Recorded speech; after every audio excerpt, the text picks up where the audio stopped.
Nobody has any additions, corrections to the agenda, we'll consider it approved. That brings public comments, special presentation. Ms. McLeod and Mr. Williams, would you like to come forward? I see you brought backup there in the yellow shirt. Well, there's a lot of backup. There are. We got a lot. Hang on here. I'm going to go ahead and give everybody a copy of these. Well, good evening. My name is Shannon McLeod. I'm sorry, I mispronounced your It's okay. I answer to basically anything that's got a Mick in front of it. After 30-some years, you know, it's just an unusual name. But my name is Shannon McLeod, and the name of my company is Priority Project Resources, and we are located out of Greensburg, Indiana. I have been a certified grant writer and administrator for 33 years now. And it is my pleasure to be here this evening with Chris and the Henry County Y as we have, we're working on a project together, and the reason that we're in front of you this evening, the purpose is to give you a little bit of information about the project and ultimately see if you would be interested in sponsoring a grant application to the Indiana Office of Community and Rural Affairs on our behalf. So I think what I'm going to do is I'm going to turn it over to Chris to kind of go through just briefly the project scope as we know it today. And then Kelsey Smith is also here. She could provide a little bit of input on the programs that we intend to utilize this new addition for. So Chris, go ahead. So in front of you, you'll see a drawing of the current YMCA, and you'll hear more about it here in a second. We're definitely outgrowing the Y, which is a great problem. So on the next page, you can see a little bit more about how we would grow with the child care. Right now, we're doing before school, and we're looking at doing after school as well, along with day camp, and you'll hear all about that in a second. But so as you can see, parking would be a lot more convenient for parents on the end with their preschool, and a lot more convenient. And like I said, we're just running out of space. So the blue that you see on there would be the new addition of child care, which would be 4 classrooms in that area. With food and beverage, we have $300,000. Ready Grant, $190,000. GROW funding, that was through the Henry County Foundation to get this drawing, and that was $10,000. OCA grant, if we were to receive it, would be $750,000. And we were honored to get the Newcastle redevelopment, and that's $500,000 over 8 years. And once we get this going, then that would be split up over those 8 years. That would support to get us going with the new before and after school program. So that would help the staff be paid. So the gap right now is we've got actually those two together. So it's actually $620,000 gap right now because so. I was under the impression that the 500 that had been pledged by the redevelopment was going for bricks and mortar, but it actually is going for the sustainability and running the programs at the facility, which is a great thing, especially when, you know, in terms of when we seek a federal grant, they want to make sure that if we give you the money to build this facility, you've got the money to keep the doors open and the lights on, so to speak, and the staff there, and to run the programs as intended. Chris mentioned, he kind of went through the money that we have on hand. There is basically around a $620,000 gap that we're working on, trying to figure out which avenue we're going to go to. But we're looking at about a $1.9 million project. The estimate that we have from the architects right now for the construction is that $1,870, but those costs need to be updated, and I haven't seen the itemized budget yet, to make sure that things, soft costs such as architectural fees, grant administration fees, any legal fees, any administration fees on the city's part, that those are all included. So at this point in time, like I said, we're about a 1.8, 1.9, but in the event that you would elect to sponsor our application, our proposal would be due in April, and we would have an itemized budget with all the line items listed and show the breakdown of where all the funding and how that would all be paid for. Kelsey, do you want to just kind of quickly maybe talk about the problems that, not problems, but that it's a good thing that you've outgrown the space, but you've outgrown the space and what you intend to do with the new programs that you're going to develop? Yeah, definitely. So we started this project, probably like 3-4 years ago. And we just, so 55% of Hoosiers live in a childcare desert, and we are one of them. So that just means there's not enough childcare seats for the number of kids that need childcare, specifically like that out-of-school care time. So like before school care, after school care, breaks, spring break, summer break, winter break, school cancellations, delays, stuff like that. So we started working on this expansion project to add on more space in our building, specifically for out-of-school care. Now, during school, that space will be multi-purpose, so we can use it for other things also, so it's not just going to be like an empty building sitting there. There's lots of different things that we can use it for, but specifically we want to be able to increase the capacity for childcare seats out of school time in our facility. So for example, like last year, our day camp, we had to cap our day camp numbers at 40 kids. With this expansion, we could easily double that and serve 80 kids, serve that need in our community, and that's huge. Before school and after school care, like right now, we've been piloting with 3 Newcastle schools, the lower income schools in Newcastle. We've been piloting the before school care program. So right now there's no charge for that for the kids that go. But we could probably serve like, I don't know, I think we said like 20-ish. But we don't have any room to do after school because we have all of our space after school is being utilized for like group exercise and stuff like that. So basically like the main goal of the project is just to help serve that need in our community of the lack of childcare. So, you guys have, is that it? Do any of you have any questions? We're kind of running through this quickly because we wanted just to give you kind of an overview and not hone down on a lot of details. Now, of course, we would answer any questions, but any questions specifically about the expansion, cost, and/or programming? When would you like to be able to start the project? Well, that I will get into when we talk about what this means to you if you in turn decide to sponsor our application. So Yes, but I wanted to make sure that we're all clear and on the same page of exactly what this means. So let me add for that real quick, the sooner the better for us, because both the food and beverage money and especially the READY money as well. The faster we actually get rid of READY 1, and then there's a chance more for READY 2 funds. So. And that is kind of driving and why we're here. So, are there any qualifications for the kids who do one of the programs? As far as qualifications, like, do they have to be? Low income or anything like that? Not necessarily. necessarily. So, what we do offer financial assistance for low-income families. So we have like a scholarship program, so we will offset the cost for some of. Okay. But there's not like a criteria. They don't have to be low income. It'll just be open to everybody. It's a sliding scale, and we do a lot of scholarshiping. Yeah.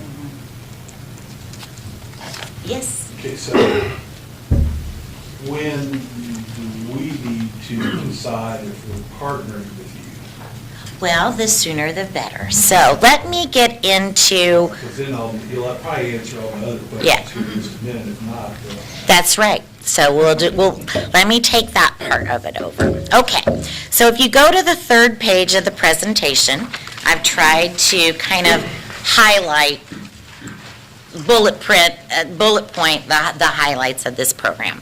So first of all, this grant is a federal grant. It's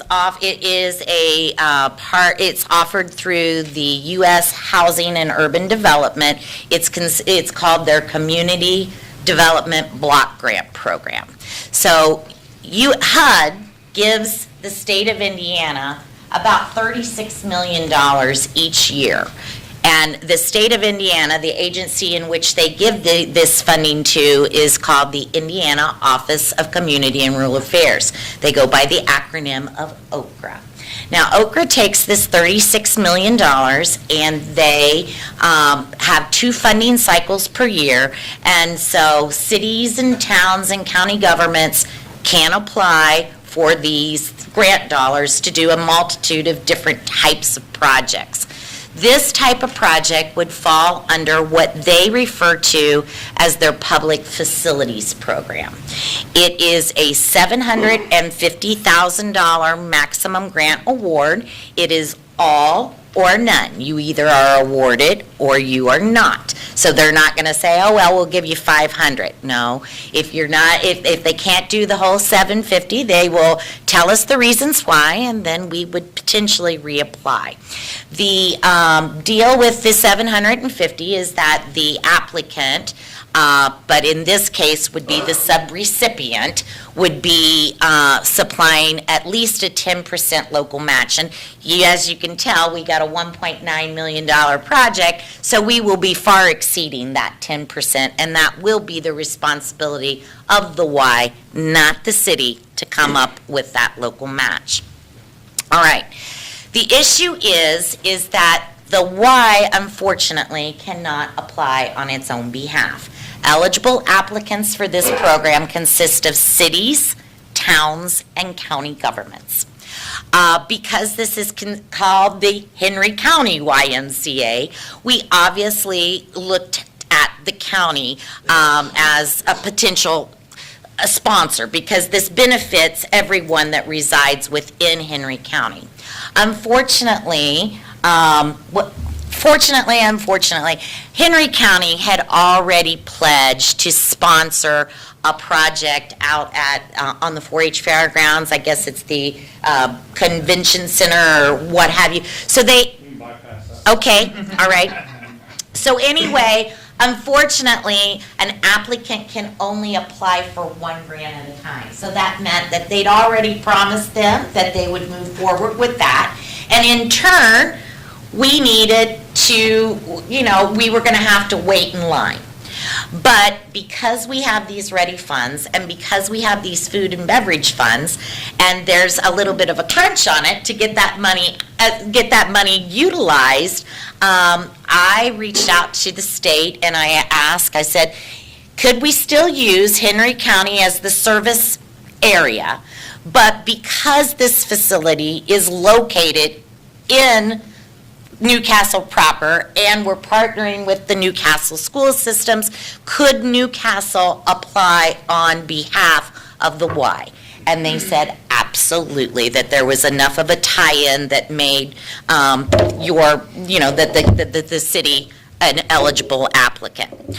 Now, the problem is that a city can only have 2 grants open through the Indiana Office of Community and Rural Affairs at one time. You can still apply to DNR or EPA or Department of Transportation, but you can only have 2 open grants with OCRA at one time. And your first project, which I understand that you were successful in getting a Main Street project, the Preservation Main Street project, so that is considered 1 grant. That grant that project, by the time we submit application in June, would have to at least have construction contracts signed for this project to go in June. Does anybody know what the status of that project is right now, where you are at in that process? You sure you want to know? Okay, maybe not. I did one for the city of Kendallville. It's a process, for sure. Walker has told us that it's 2 years delay. And we have that have hundreds of thousands of dollars already paid to the state. Okay, And they're wondering if they're going to get that money back within the 2 years. delayed the project. And we've already been told that the state is no longer going to fund our Main Street. You have a lot more faith in Okra than I do. And That was a pilot program, and I don't know the specifics of it, but if they have caused the delay in moving that project forward, then that should not impact this project. I believe in Ready One, I believe in Ready Two, but I would think that just say that there's not going to be a Ready Three. Well, the Ready funds and the Okra funds are two different pools. So the Okra funding was for that preserving Main Street. That should have been like about a $2 million grant that you received. I'd And- be concerned about making any commitment until we knew if Okra delaying this was gonna change their principles on it, All right. because it could put us in line. Okay. Well, they would in turn, I mean, you don't have any other Okra-funded projects in the works right now. So quite honestly, I mean, if their rule has been that if you had an Okra-funded project, it needed to be under contract before you could bring in another one. But if they have caused that delay, I don't necessarily, I think that they would waive that. Now, I can find out more, but long story short is that if they say no, come April, we would know that for sure, and we just wouldn't submit our proposal. But for tonight's purposes, it sounds like you do have an open window. But I just wanted to make sure that you knew you can only have two, and before you can apply for another, one of those would have to close out. And good thing is that this project is on a very fast track, so we'll hopefully get done with that. Now, what does this mean for you administratively? It should be pretty easy. We do this, so you would be the grantee, what's called a subrecipient. So you're basically acting as a pass-through agency. What you would have to do from this point on is that we would have to conduct a public hearing in April in conjunction with your city council meeting. At that time, we would review and approve the proposal. Now, in the event that this preserving Main Street is an issue, we may not be able to submit, but at least we could get the ball rolling.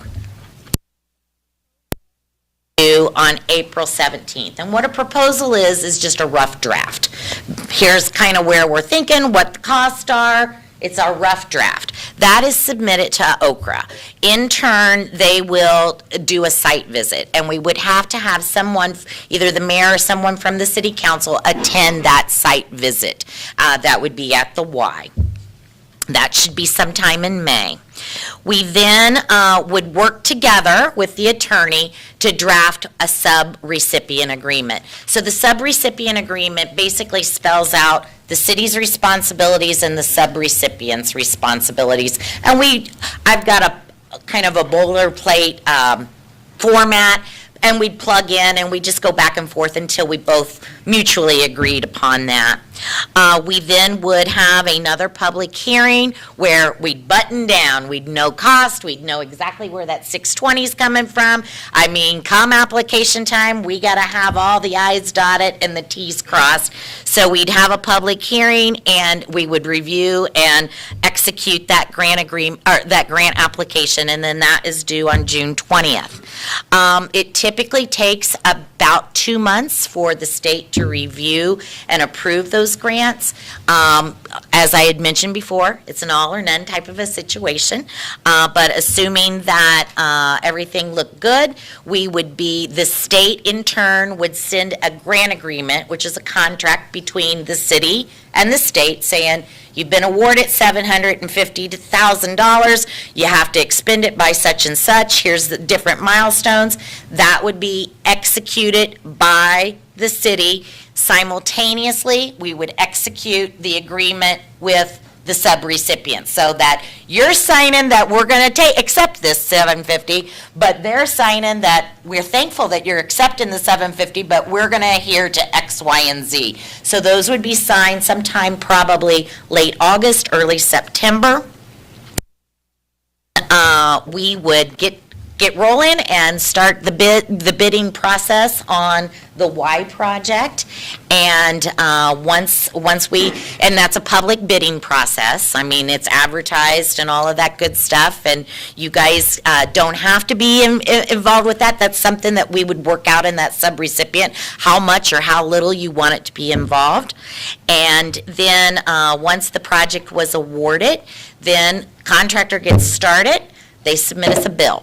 We get a bill for $200,000. What we're going to do then is that we would put together a bill from the Y to the city, and we would submit that and attach the invoice for the contractor, attach that. So you would have to establish a fund for the Y project, and you'd approve that invoice, we'd order the funds from the state, those funds would come in. As soon as they hit, you got 5 business days to write a check to the Y in turn gets the money, pays the contractor, and we just keep doing that, and I keep records of all of that, all copies of everything, not only for you, but for the Y, and we work that through, and we can get more specific or fine-tune that in the subrecipient when we get to that point.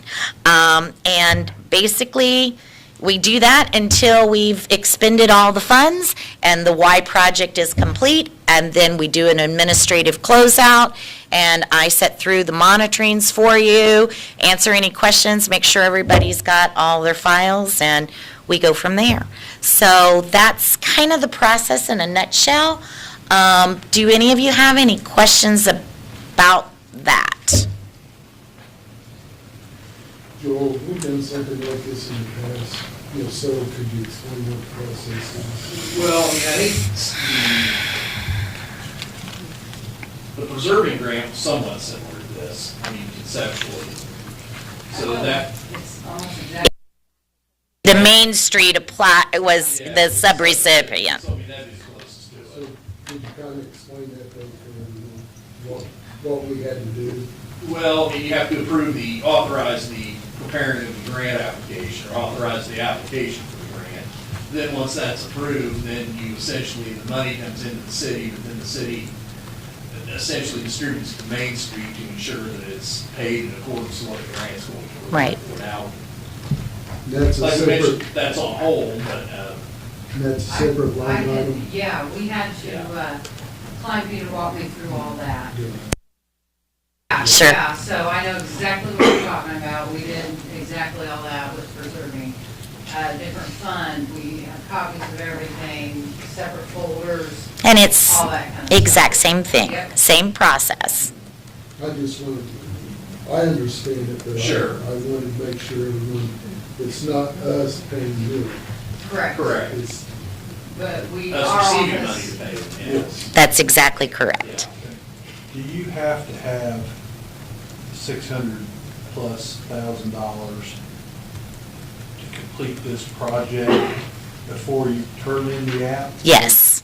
It doesn't have to be cash in hand, but if we do a capital campaign and have pledges, we have to have that money, those pledges in place by the time we submit the application on June 20th. Yes. So we have to be able to say that, hey, if you give us the money, we've got the ability to come up with our portion of it. Is there anything pledged yet? Is there?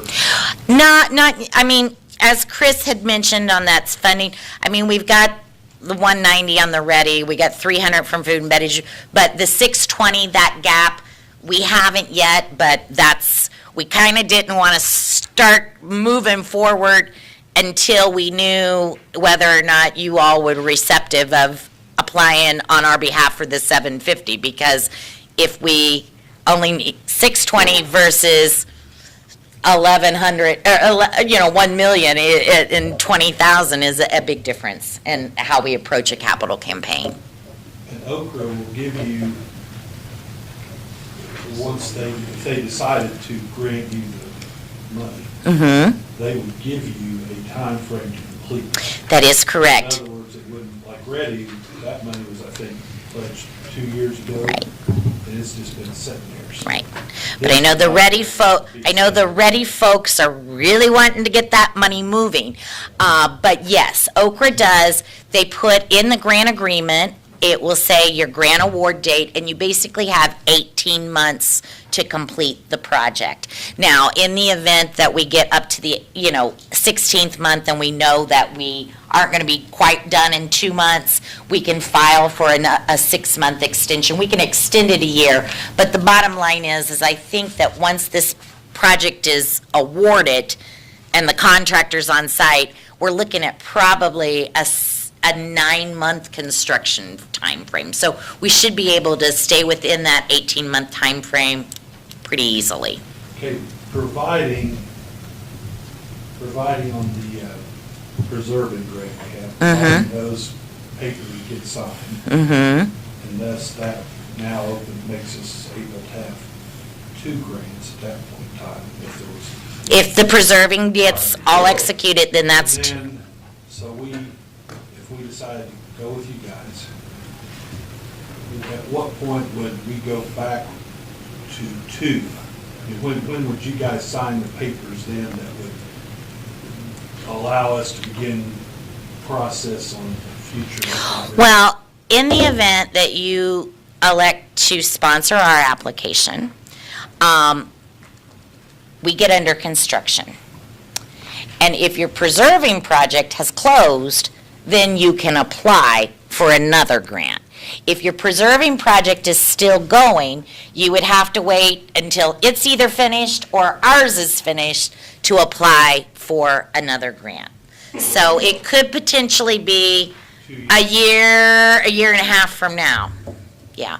I would hope that if we go and we bid this project late fall of this year, we'd start construction in the spring, and that we would be done late fall, early winter of '26. How many square feet is this addition?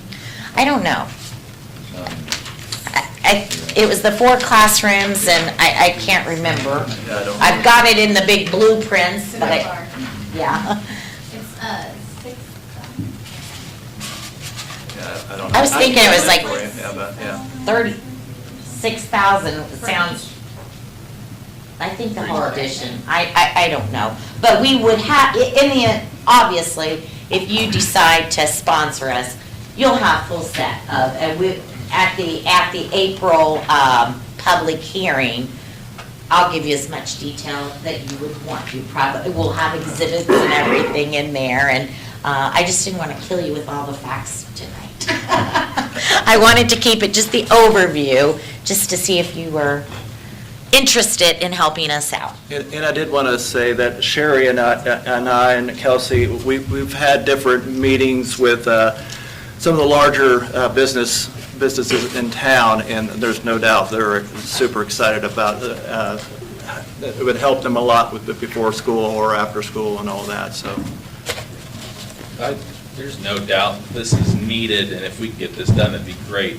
So who do we need to have contact Okra to see if they would be willing to, because of their delay, waive that hangup? The governor. Okay. Well, Mike, I think it would be good to consult Mike Conrad Yeah. about it.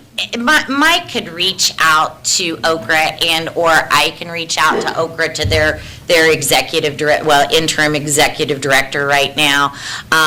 Mike and I knew him when he actually worked for the state, and he came and audited my projects. And so, so I know Mike well, and I can give him a phone call, and either he or I can follow up and let you know. And, obviously, if that is an issue, then we're kind of in the tracks. But it would be nice if we at least were able to this evening to know kind of where you're at as far as willingness. Or, you meet in 2 weeks, right? Yeah. That's what I Okay. was I think thinking, it's if a we great get- project, but I'm concerned, and maybe if we wait 2 weeks, the mayor can look at things and determine, I mean, we're gonna be tied up for 2 years at that point. Is there something from Okra we're gonna need, you know? I'm trying to work to try to get the people that invested their money, I'm trying to get that money back. And maybe- Sure. Had to borrow that. Is Maybe Okra Mike gonna can get exist some in 2 years? information for us and just, so we got a little more to work with. I mean, I think it's a great project, and I mean, I wouldn't be against it, but I'm concerned that maybe there's something else on the horizon that we gotta apply for an Okra grant for, and all of a sudden, we don't have that heroin or quicker anymore. I think we are very proactive, especially for kids in this community. Sure. And have been very proactive for the Y and support it. To be quite honest with you, the governor's got a lot of things just puckered right now. I know. And if the dates that you say, if you have real good confidence in that, I think it's gonna play out by what's voted in legislation the next few weeks myself. I have no confidence that Okra is gonna do anything fast. I'm just gonna be as nice as I can possibly be, but I don't have any confidence that they're gonna do anything fast. And I have worked hard on Ready 1 and Ready 2 and been very involved in it. And Well, again, I understand, and I mean, the Ready situation was the state program, and it's been a revolving door. It was kind of like, oh, apply, and we made up the rules as we go. Okra's program, on the other hand, the Preserving Main Street, I'm not really sure what's going on there. I hadn't heard that there were any issues. I knew that that was a pilot program for them. But I'm kind of hard pressed to understand how they could award that and now say we're not. That doesn't necessarily. Funded for 2 years. So they Well, better just push it back. that is I think that the postponement that I was aware of was their stellar funding that they've postponed for 2 years. So we're being told that we're not gonna be funded for Main Street, so if we wanna keep. Well, Main Street- that's a state grant too. And, well, the governor is asking all municipalities to do a little more with a little less. I get you, I We've been get working you. on a little less for. I know, years now. I got, I don't wanna Yeah. start preaching, yep, but when they work on our tax caps, we're working for our own money. Mm-hmm. We're spending $50,000 to try to win back a little bit of our $3 million a year. And, Yeah. and then when they do stuff like this, it's. well, why don't it sounds like overall, you're kind of at least receptive to this. So how about I reach out to Mike to find out what he knows about where things stand with your Preserving Main Street, and then we can follow up with Adam Mashal, who is the interim program director right now, to find out more specifics. Then I will email what I find to you prior to your next city council meeting, which that would be February 3rd. March 3rd. 3rd, sorry. Okay, yeah, February's, Looking at the March it's just line. flying. Okay, so why don't I get a little bit more information and figure out what the deal is with your Preserving Main Street, and then we'll have that for your March 3rd meeting, and then hopefully, what we find out will we'll answer some questions, and then we can decide then whether or not we can move forward with our application, because I don't want to extend it much further than March 3rd, because there's a lot of work to do to get this project ready by June 3rd, or June 20th. And so, I want to get on it as soon as possible, but, When's yes. the last date of the 190 from Ready? When is the 190, when is the last possible date? Yeah, I believe it's like a year out. From what date? What's that? September 2026 I think it's all the funds have to be spent. So if they, But we have been spending some of that money with. have you already received that, or is that dedicated, or is? You have to turn in any bill. Invoice, as you need to pay invoices. Okay, so you've already pretty much got that. I don't, Yeah, it's secure, it just, we haven't spent it down. Gotcha. They have to do So, something- they have to so do the, something to the get- food and beverage is dedicated, obviously. Yes. Your 500 over 8 years from redevelopment is done. So really, you're, you know, with the 750 from the Okra, it's a big amount, but it's not huge. it's not. I mean, so, I think you got some time, maybe, Well, to find out your answers. I mean, I don't think it's like pressing like for tonight. well, not tonight, but March 3rd it would be pressing. Okay. Because March 3rd, I need to know whether or not we are going after doing a capital campaign on 700,000 or 1,400,000, because that, how we strategize is completely the opposite.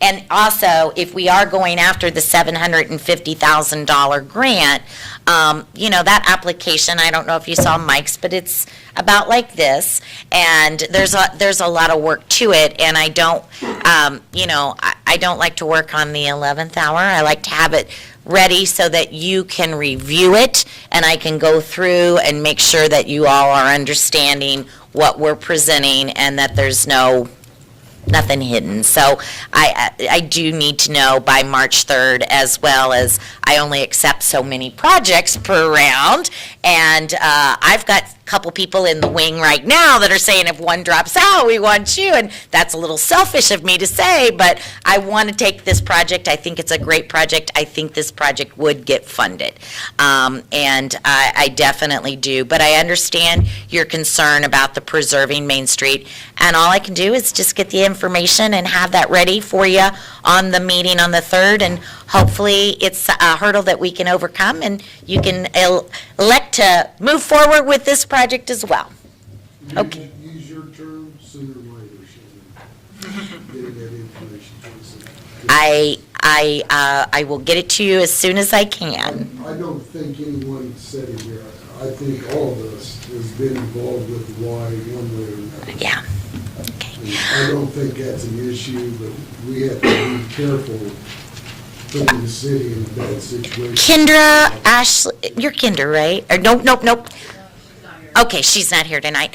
All right, so once I find out the information, Ashley, if I email that to you and also to the mayor, and can you or Kendra disseminate it to the rest of the group, since I don't have everyone's emails? And I will call, I'm going to be in the car all day tomorrow, so I will call Mike and the state tomorrow to see what I can find out, and it'll probably, you know, it might be a few days for them to let me know, but I'll try to get back in touch with you by the end of next week.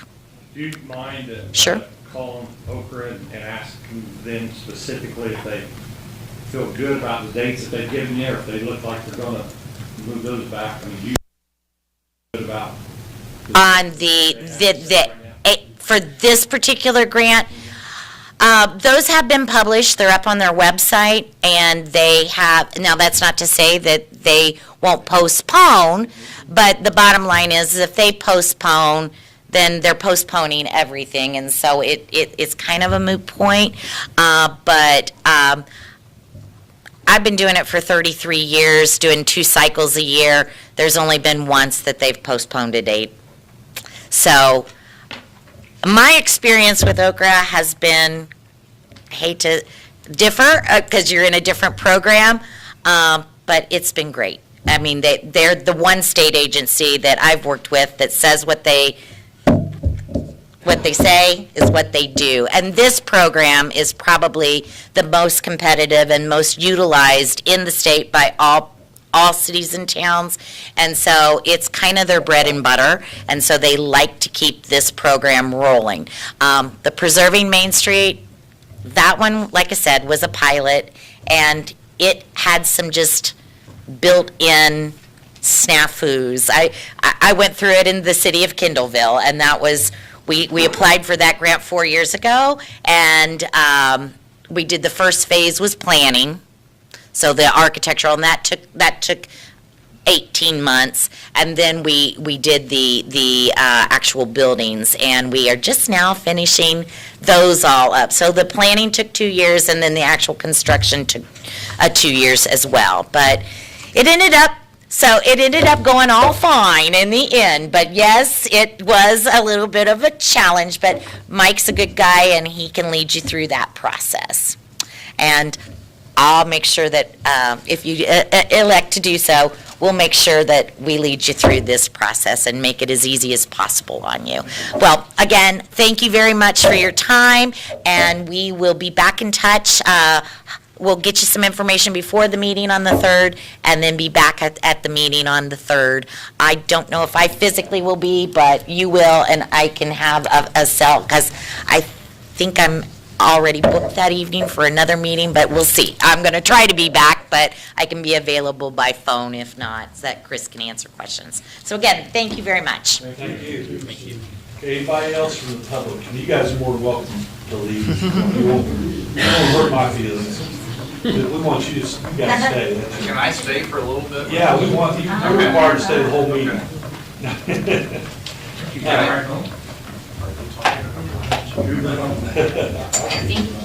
Rex, can the public make a comment?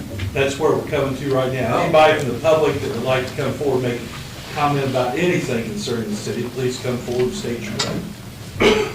Please, come on, if you want to come. I wasn't on the agenda, but can I No, say this is something? public comment. Okay, sorry. Todd Falls. I didn't come here for this. I came for the support of the YMCA.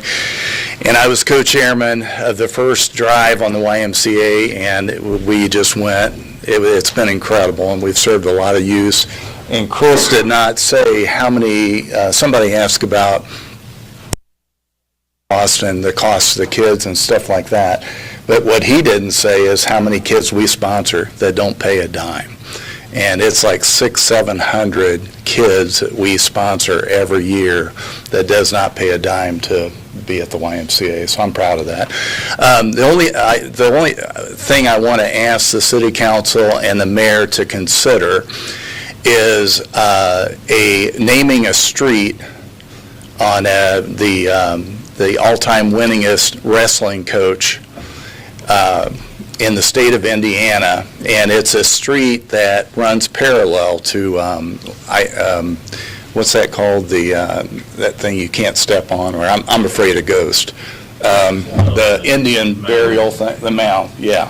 So I don't step on it because I'm afraid of that. But the street runs east and west, and there's no name on it and all that, but I would love for you to consider a Rex Peckinpah street or way or whatever you want to call it. He's not paid yet. I would have invited you a lot sooner. Well, Steve Alford isn't dead, and neither is Kent Benson. So we've got those on the other sides. But this is the all-time winningest coach.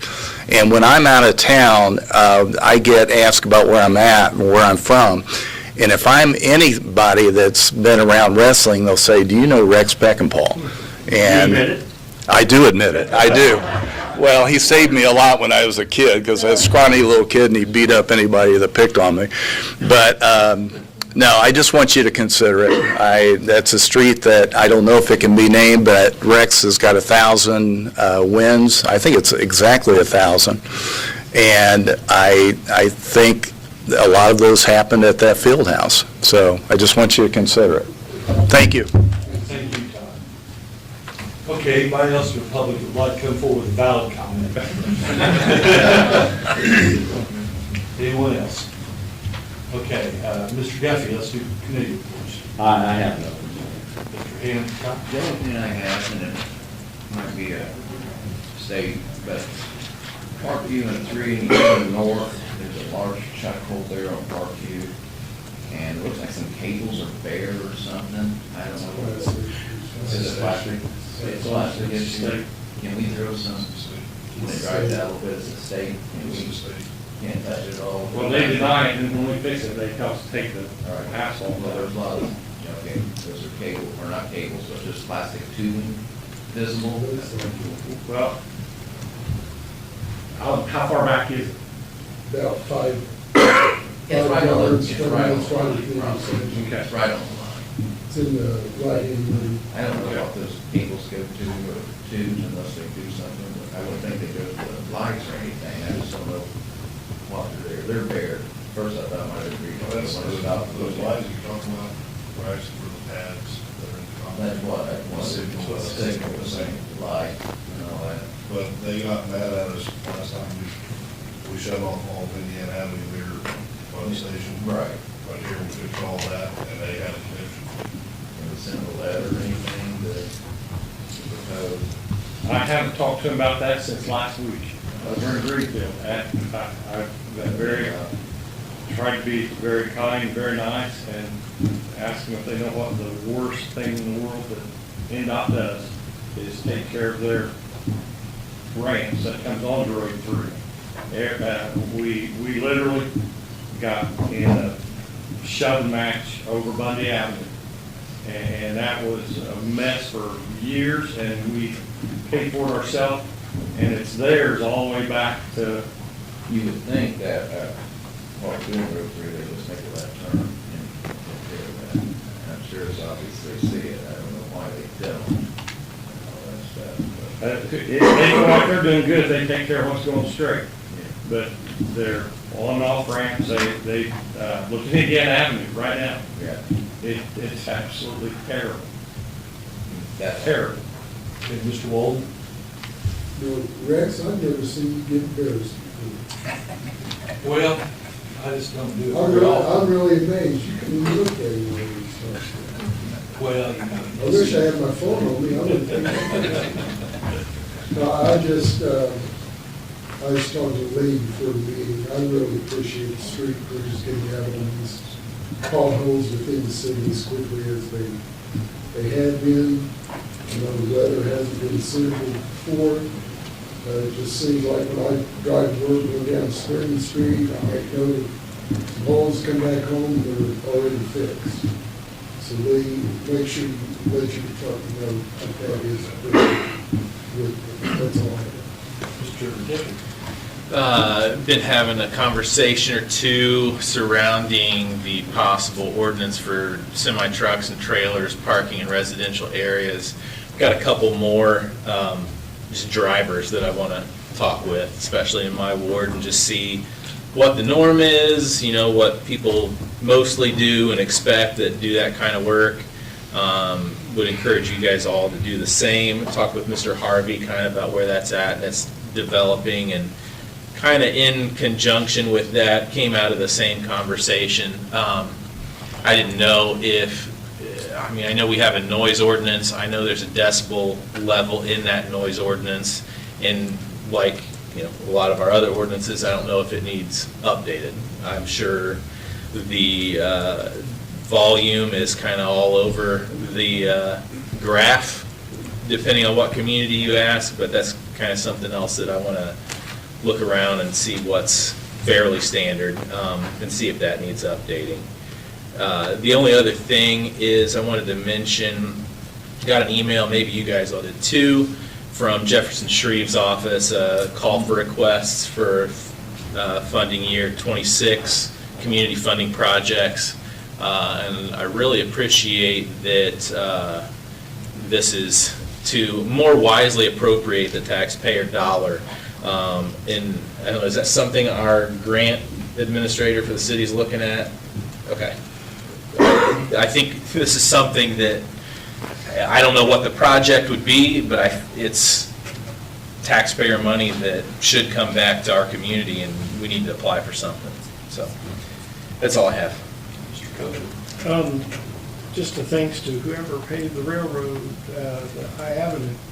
I have no idea who did it, but if you guys do, tell them thanks. I think it was a combination of the guy that owns it, rents it, and we assisted him some, but he's got on his agenda to fix a lot more than just that. Tell them thanks. It's appreciated. That's all I got. Okay, I just echo what Jerry said, not only about the street department, but all of our departments. You know, they all perform above and beyond all the time, I feel like, because most of them are short-handed, short-moneyed, and do a good job. Turn it over to you. Actually, they didn't get much of a long vacation this President's Day. Water Department working on water main breaks, and Lee was throwing salt and snow over the holiday, and it sounds like this week is gonna be a lot of the same with the cold weather, so I appreciate everything that they've done. Anything from the police department? All right. Chief? All right. Am I allowed to be included in the decision about the why and that I can like talk to my team and all that since our office? Oh, yeah, you should voice your. Okay. You should voice I mean, your I think views. we're all, heck yeah, this is a great, and I love our YMCA, I'm always talking about it but I just want to talk to my team too, since our office is gonna be the one handling all that, so. Thank you. Sure. Great. Lee? Speaking of potholes, this spring, it's already started, will probably be the worst pothole season that we've had in probably 7 or 8 years. I remember the first year that I was in this position, Greg, I know Todd and some of your buddies came out and helped. It'll be worse than that. When you're driving over the city, there's not a road in Newcastle that's not going to have potholes on it. So I just ask everyone to be patient, and we will get through this quickly as we can, because it's going to be a bad spring for potholes. I just tell everybody right now. Yep, feels like it. Thanks, Lee. Aaron, what, you brought up a little bit on the trucks and the trailers. We literally, Mike had sent me a picture of a semi sitting in his neighborhood. I think if you not only ask the truck drivers, but I think if you ask neighbors in that neighborhood, I don't know any resident that wants a semi or a truck or trailer sitting in their neighborhood.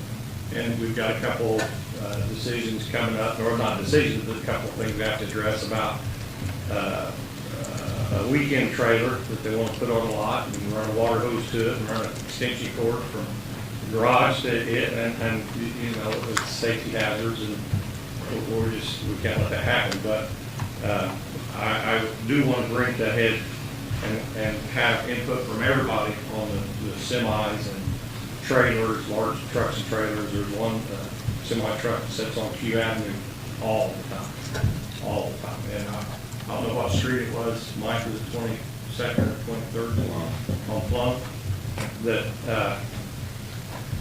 you know, they need to find someplace to park them. Nobody wants to stay in a residential neighborhood, so.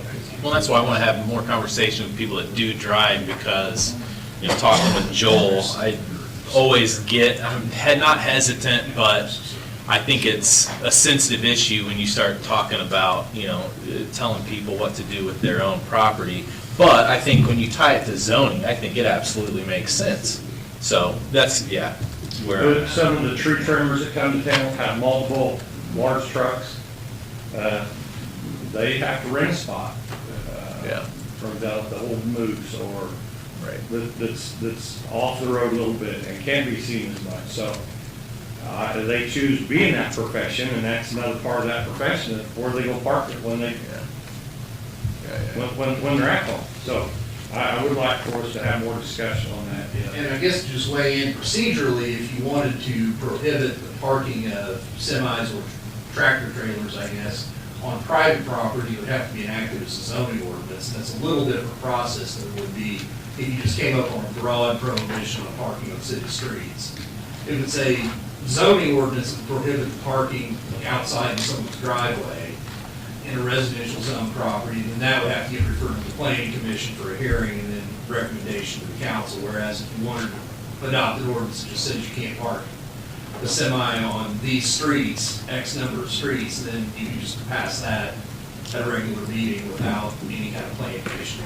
So I guess that's something to consider, because we'd have to deal with different process, so to speak, depending on how you wanted to go about addressing it. as the mayor said, there's real estate out there that I'm sure people like to lease it out for a parking spot.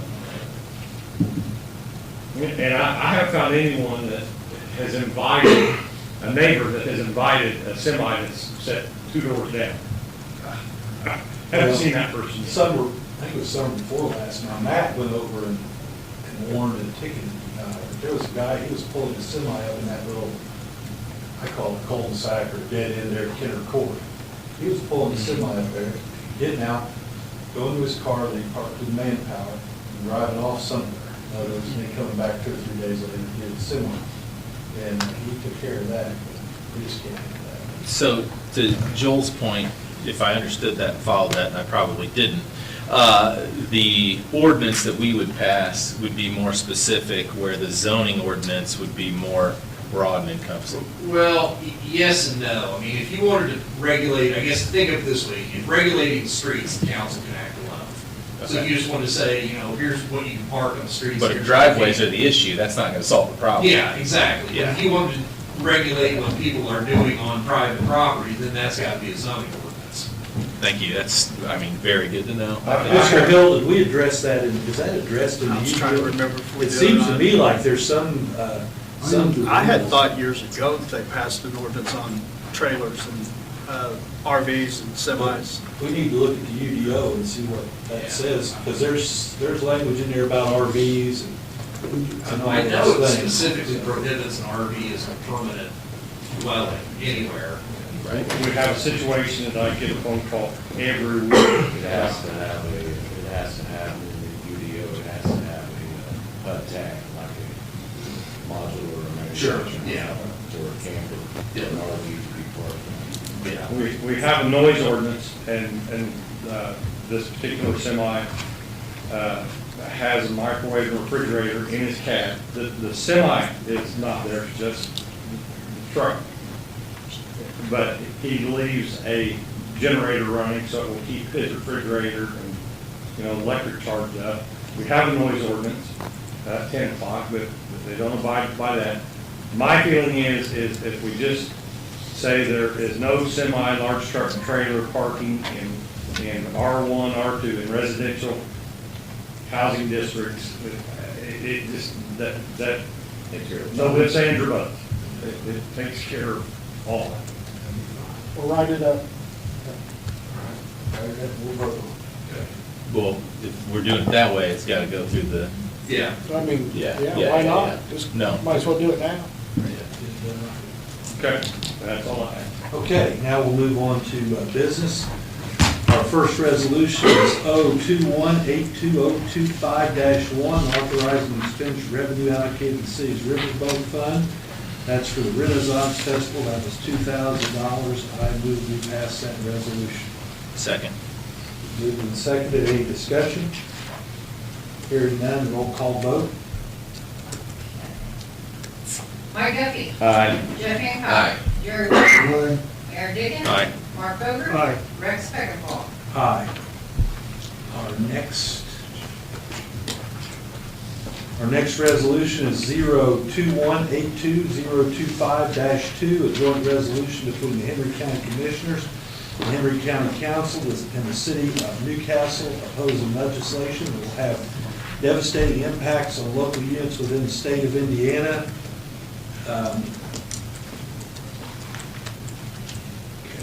Whereas state leaders and lawmakers have advocated for and introduced multiple pieces of legislation in the 2025 legislative session and would cut residential and business personal property bills for homeowners and businesses and change how these tax liabilities are calculated.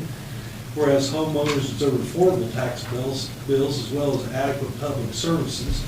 Whereas the proposals introduced do not provide funding for adequate public services, which would have devastating impacts on the delivery of essential city, county, and school services, and whereas proposals introduced would stifle economic development opportunities in city, town, county, impacting future growth, whereas key proposals would have an impact statewide on local governments and schools exceeding $2 billion, whereas the ability to adopt a local income tax could be a helpful tool for units with this authority. However, is not adequate to replace the magnitude of what is being eliminated, making it a necessity rather than an option. And whereas with what amounts to a mandated income tax increase being the only alternative proposed by lawmakers, the homeowners, the proposed tax cuts endeavor to assist would be among the same individuals paying the increased income tax, making business the only real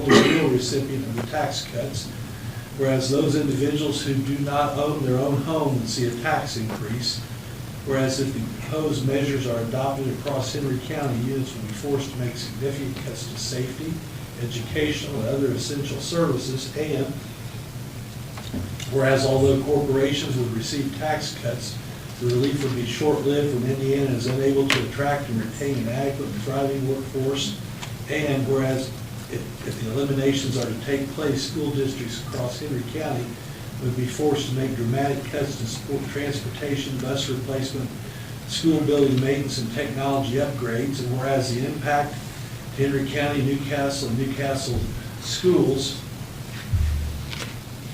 of these significant real property and business personal property tax cuts, as well as changes to how property taxes are calculated, Henry County cities and towns, county government, libraries, and schools would lose an estimated $5.8 million in tax revenues in 2026 alone. Of the projected $5.8 million loss, Henry County local governments would lose $1.6 million, Henry County schools $2.68 million, with Newcastle schools losing the amount of approximately $950,000. Henry County 16 cities and towns will lose an estimated $1.31 million. Our townships will lose $209,000. Our public libraries an estimated $203,526, with amounts projected to increase by 18.5% in 2027, resulting in a total revenue loss to all Henry County units of $6.9 million. Whereas our county, city, and school acknowledge businesses first and foremost seek a well-educated workforce, with Indiana's 43rd ranking among well-educated states, it comes from National Assessment of Educational Progress 2023, coupled with its ever-increasing teacher shortage, will only be further damaged by all these projected significant cuts and caps in revenue presented in primarily Senate Bill 1 and House Bill 1402. We oppose any tax policy that impacts local units of government and does not come with a corresponding replacement revenue system implemented by the state of Indiana and does no harm to our ability to carry out the expectations of Hoosiers now and into the future. Whereas over the last several years, the County Council and the Local Income Tax Council has implemented a 35% increase in lit rate from 1.5 to 2.02%, by enacting a 0.2 jail rate in 2020, a 0.1 PSAP rate in 2023, a 0.04 EMS rate in 2024, a 0.1 judicial salary rate in 2024, and a 0.17 increase to our public safety lit rate in 2024. Newcastle's Common Council voted in favor of the lit increase in 2024 as a member of the Local Income Tax Council. Therefore, be it resolved by the Henry County Board of Commissioners, the Henry County Council, and the Common Council of the City of Newcastle to oppose various tax cuts and tax caps, primarily listed in Senate Bill 1, House Bill 1402, among others. And I would move to pass this resolution and send it to the state. Second. Moved and seconded. Any discussion?